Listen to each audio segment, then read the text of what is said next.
भाजपाइयों के राष्ट्र विरोधी का मतलब भाजपा विरोधी। मानिए आप भाजपा का विरोध कर दिए तो आप राष्ट्र का विरोध कर दिए। हमने महंगाई और किसानों और नौजवानों, बहन बेटियों, रोटी बेटी और खेती के ऊपर अगर सवाल उठा दिया योगी बाबा और मोदी और या भाजपा की सरकार है, तब आप मतलब राष्ट्र विरोधी हो गए। सबसे ज़्यादा हालत पतली है उत्तर प्रदेश में भारतीय जनता पार्टी का। योगी बाबा का कुर्सी, जमीर और आत्मसम्मान के साथ साथ उनका प्रतिष्ठा डगमग डगमग डगमग डगमग हिल रहा है। 2014 में नरेंद्र मोदी की जो सरकार बनी वो सोशल मीडिया के बेस पर बनी, गोदी मीडिया के बेस पे नहीं बनी थी। नरेंद्र मोदी जी और पूरी भारतीय जनता पार्टी के लोग इस गफलत में रह गए कि जब नेशनल मीडिया को हम कब्जे में कर लिए तो अब हम पूरे देश में कब्जे में रहेंगे। आपने देखा होगा कि 1.5 महीना पहले मोदी सरकार राष्ट्रीय लेवल पर ब्रॉडकास्टिंग बिल लेके आए और उस पे जो है यूट्यूबर्स जो न्यूज वाले हैं उनके ऊपर नकेल कसने का काम किया, लेकिन विपक्ष वहाँ मजबूत था। सौभाग्य था इस देश का कि वहाँ विपक्ष मजबूत हुआ और नरेंद्र मोदी के इस काले बिल के खिलाफ जैसे ही उन्होंने मुखर विरोध किया, वो बिल सदन में न आकर के सदन के बाहर वाले गलियारे से जाके फाइल में तब्दील हो गया। इस भारत देश में किसके कलेजे में इतनी हिम्मत है जो यूट्यूब चैनल के माध्यम से, फेसबुक चैनल के माध्यम से, इंस्टाग्राम के माध्यम से या किसी भी सोशल साइट के माध्यम से पाकिस्तान जिंदाबाद करे। आज़ाद भारत में बोलने की स्वतंत्रता है कि नहीं है? सरकारों की विरोध करने की स्वतंत्रता है कि नहीं है? यही तो लोकतंत्र है। यही ना लोकतंत्र है। और इसी लोकतंत्र के आधार पर ये भाजपाई भी 70 साल विरोध करते करते आज सत्ता में आए हैं कि नहीं आए हैं? नहीं बोल पाएंगे, बोलेंगे तो जेल जाएंगे। और ये हमारे जैसे फ्रीलांसर लीडरों को और आप जैसे फ्रीलांसर पत्रकारों को बोरी में बंद करके उनके हत्या करने का प्रयास है, जेल में बंद करके उनको मारने का प्रयास वाला ये बिल है, जिसे सोशल मीडिया नीति के नाम पर योगी बाबा ला। साथियों नमस्कार, मैं हूं रजनीश और आप जन आदर्श भारत देख रहे हैं। उत्तर प्रदेश सरकार ने सोशल मीडिया की नई नीति लाई है जिसको लेकर के चर्चा करना बड़ा जरूरी था। उत्तर प्रदेश के वाराणसी में है और ये देश के प्रधानमंत्री नरेंद्र मोदी जी का संसदीय क्षेत्र है। आपको याद होगा कि केंद्र सरकार सोशल मीडिया को लेकर के ब्रॉडकास्ट बिल ला रही थी जिसको उसने वापस कर लिया। वापस करने के बाद उत्तर प्रदेश में नई सोशल मीडिया की नीति आई है जिसकी अच्छाई को सबसे पहले हम बता दें। सोशल मीडिया की नई नीति में एक बात तो साफ हो गया है कि इतने दिनों से उपेक्षित सोशल मीडिया प्लेटफार्म को सरकार ने सरकारी धन दे करके, उनको विज्ञापन दे करके सोशल मीडिया को बढ़ावा देने का काम किया है। और एक बात को साफ किया है कि जो लोग अभद्र, अश्लील और देश विरोधी कंटेंट चलाएंगे उनके ऊपर कार्रवाई की जाएगी। इससे पहले कार्रवाई की जा रही थी, लेकिन उन धाराओं और अब की धाराओं में बहुत ज़्यादा अंतर है। 4 साल से लेकर के उम्र कैद तक की सज़ा का प्रावधान किया गया है। तो ये बात तो समझ में आती है कि सोशल मीडिया के तमाम जो लोग काम करने वाले, तमाम सोशल मीडिया के जो क्रिएटर हैं उनको तो विज्ञापन दिया जाएगा, ये अच्छी बात है। लेकिन वो राष्ट्र विरोधी, अश्लील, अभद्र तमाम ऐसे जो है निगेटिव कंटेंट चलाने वालों को जेल में डालने की जो बात कही गई है उस पर चर्चा करने के लिए हमारे साथ बनारस वाले मिश्रा जी हैं।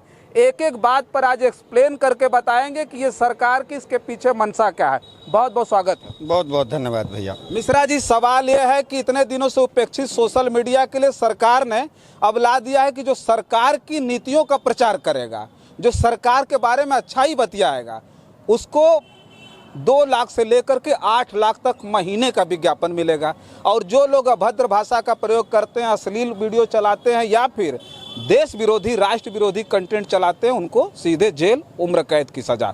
तो क्या कहेंगे इस पे आप? देखिए भैया रजनीश जी, आप भी इसी देश में रहते हैं, हम भी इसी देश में रहते हैं। सन 2014 में नरेंद्र मोदी की जो सरकार बनी वो सोशल मीडिया के बेस पर बनी, गोदी मीडिया के बेस पे नहीं बनी थी। नरेंद्र मोदी जी और पूरी भारतीय जनता पार्टी कि लोग इस गफलत में रह गए कि जब नेशनल मीडिया को हम कब्जे में कर लिए तो अब हम पूरे देश में कब्जे में रहेंगे। शायद उनके इसी भावना से रिलेटेड होकर के उनके तमाम कार्यकर्ता सड़कों पे कहते नजर आ रहे थे कि अरे अरे अब 50 साल तक विपक्षी नहीं आएगा, 50 साल तक मोदी जी प्रधानमंत्री रहेंगे। आप भी सुने होंगे, तमाम लोग सुने होंगे, जो लोग ये सुन रहे हैं वो, उनको ये मालूम था कि लोकतंत्र का चौथा स्तंभ जिसे हम मीडिया कहते हैं, अगर उसको हम कब्जे में रख लेते हैं, दबाव में रख लेते हैं, खरीद लेते हैं, तो फिर विरोधियों की बात कहीं चली नहीं पाएगी, जनता तक जो है इनकी बात नहीं जाएगी, हमारी जो है गुणगान होता रहेगा। जैसे कि आपने दंश देखा भी तमाम आंदोलनों में नेशनल मीडिया सरकार का गुणगान गाती रह गई और निचली और जमीनी हकीकत पर सोशल मीडिया काम करती रह गई। अब गले का फांद बन गया है social media. Bharatiya Janata party के कुचक्र कुनीति को चलाने में, उनकी तानाशाही चलाने में सोशल मीडिया बहुत बड़ा बैरियर बन करके खड़ा हो रहा है। और सोशल मीडिया के वजह से विपक्षियों की आवाज़ और देश की वाजिब आंदोलन की जो आवाज़ थी वो देश के कोने कोने तक पहुंची, बदलाव का बयार आया और सन 2024 तक आते आते नेशनल मीडिया का विश्वसनीयता इतनी बुरी तरीके से लोगों ने खो दिया और सोशल मीडिया पर विश्वास जता करके नरेंद्र मोदी को 240 के सीट पर ले जाके सिमट दिया, सत्ता से बाहर करने का काम। बल्कि स्ट्रीम मीडिया ये कह रहा था कि 400 पार 411 तक सीटें दे दिए थे ये 450 इतिहास में वर्ल्ड रिकॉर्ड हो जाता। 450 आर भारत वाला दिया था।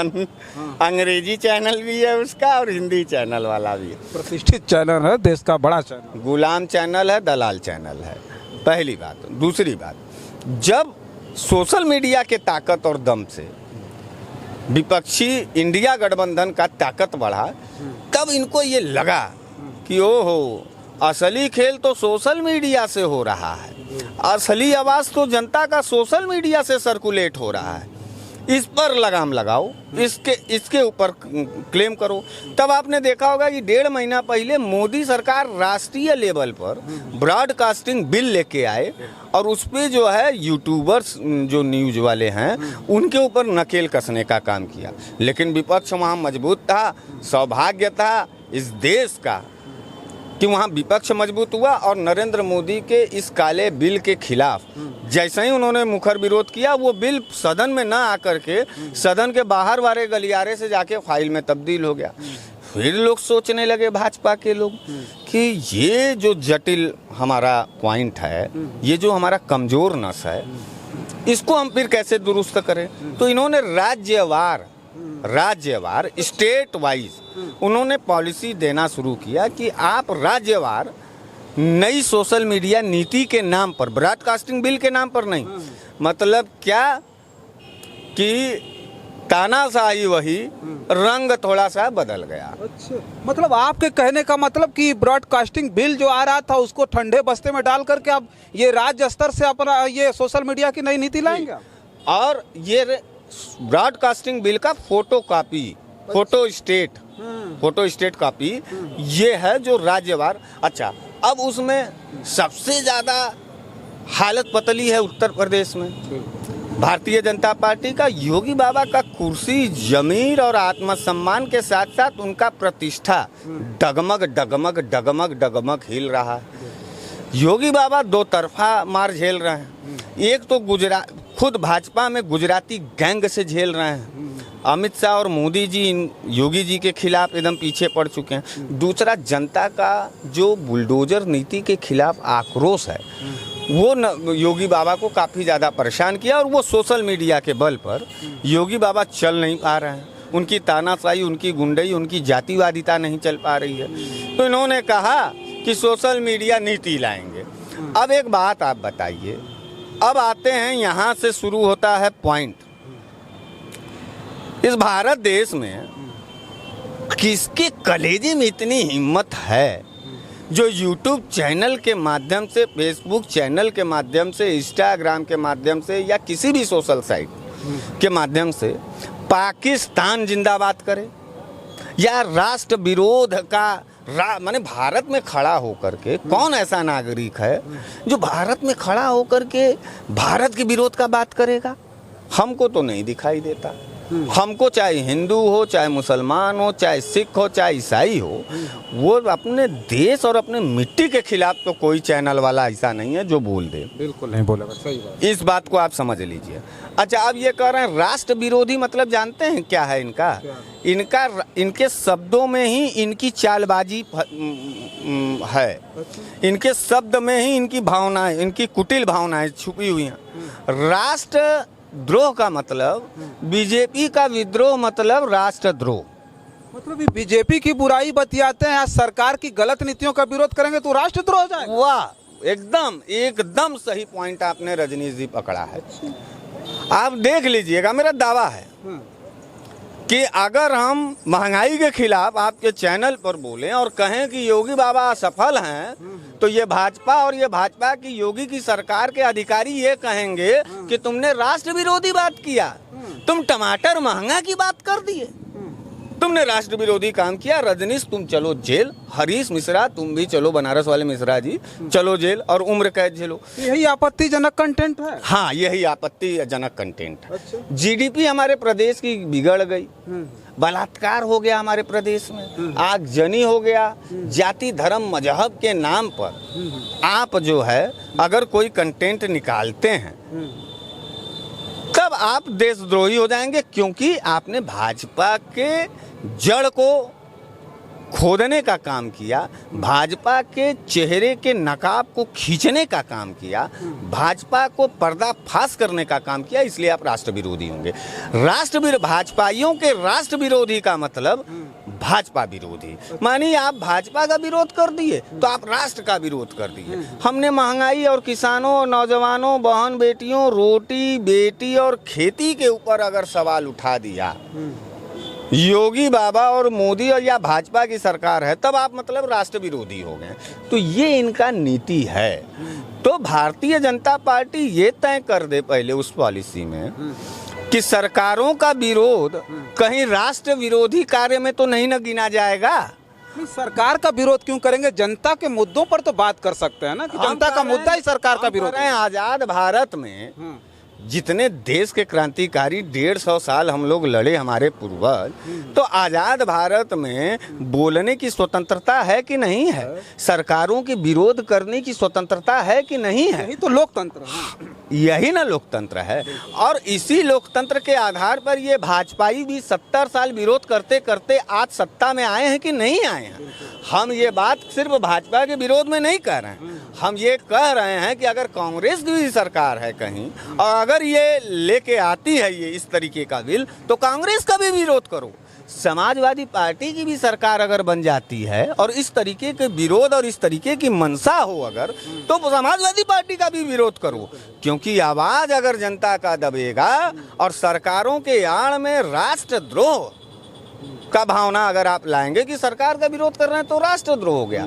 तो भैया ये सोशल नीति मीडिया, जो ये सोशल मीडिया की नीति है, ये सरकारों का सुरक्षा कवच बनेगा, भाजपा का सुरक्षा कवच बनेगा, न कि आम जनता के आवाज़ को और बल मिलेगा। ये सोशल मीडिया को संकुचित करने का एक बुरा प्रयास है। सोशल मीडिया में लोगों की भागीदारिता को रोकने का एक प्रयास है। और सोशल मीडिया पे स्वतंत्र रूप से अपने एजेंडे पर, अपने राष्ट्र प्रेमी एजेंडे पर बहस और बात और खुली चर्चा करने वाले पत्रकारों के ऊपर एक कठोर फंदा लगाया जा रहा है और उनको हड़काया और धमकाया जा रहा है इस कानून के तहत कि योगी बाबा के खिलाफ और भाजपा के खिलाफ बोलोगे तो फर्जी राष्ट्रद्रोह का मुकदमा लगाएंगे। माने योगी बाबा का विरोध मतलब राष्ट्रद्रोह। कल को हम सरकार में हो जाएं तो हरीश मिश्रा और बनारस वाले मिश्रा जी का विरोध करने का मतलब राष्ट्रद्रोह हो गया।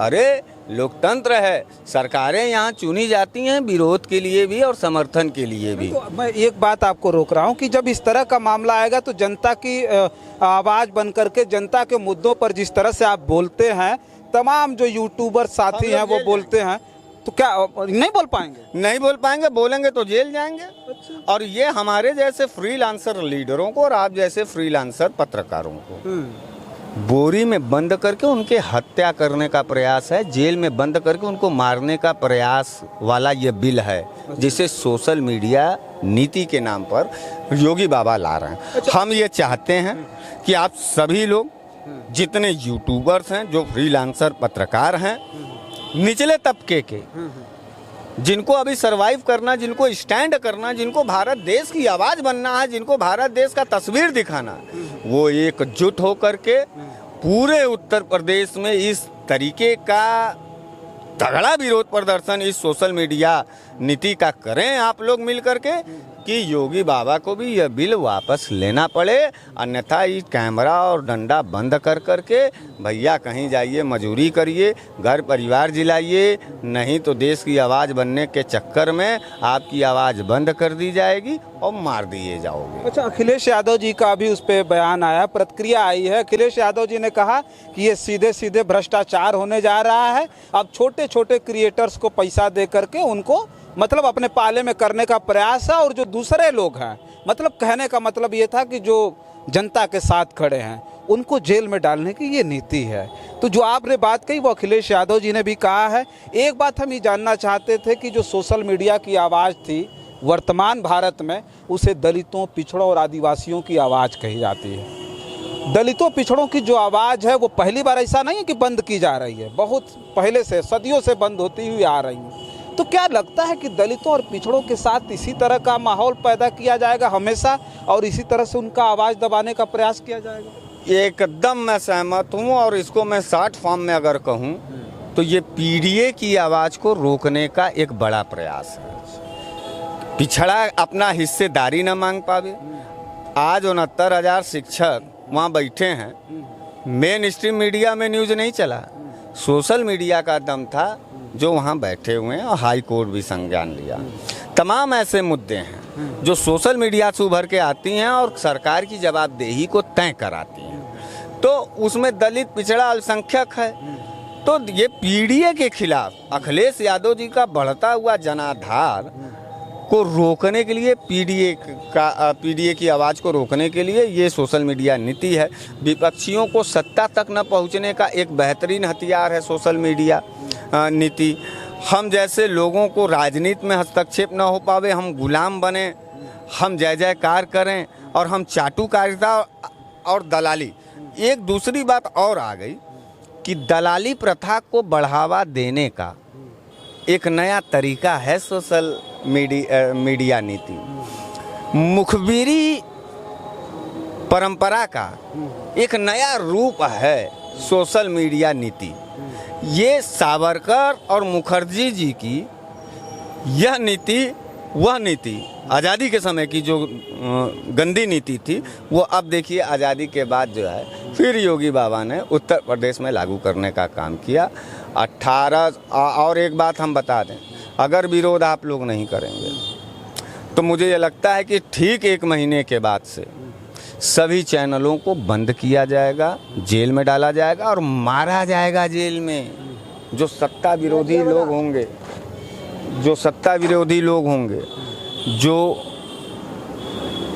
पूरी तरीके से सत्ता के खिलाफ होंगे, उनको मारने का प्रयास किया जा रहा है। और जो सत्ता के पक्ष में हैं, जो सत्ता के साथ में हैं, उनको 8 लाख रुपए की दलाली दी जाएगी और वो देश के आवाज़ के साथ गद्दारी करें, इसका इनाम दिया जाएगा।